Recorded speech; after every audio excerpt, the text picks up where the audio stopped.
A day in my life as a caregiver, na breadwinner, tagatulak ng wheelchair at tagapalit ng diaper. But wait, minsan din ay traveler.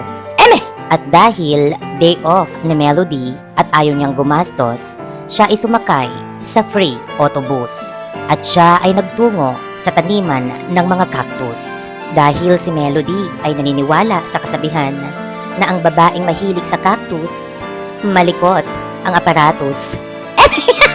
Bilang isang caregiver na ang pasensya ay naubos sa kakakuskos hindi lamang ng CR pati ang puwet ni boss. Kaya naman si Melody ay nakapag-isip ng maayos na kesa magmukhang busabos, ba't din natin igastos ang pangbili ng diaper ni boss? Dahil once again, si Melody ay naniniwala sa kasabihan na ang babaeng magastos, ang panty ay tagdodos. Yun na nga.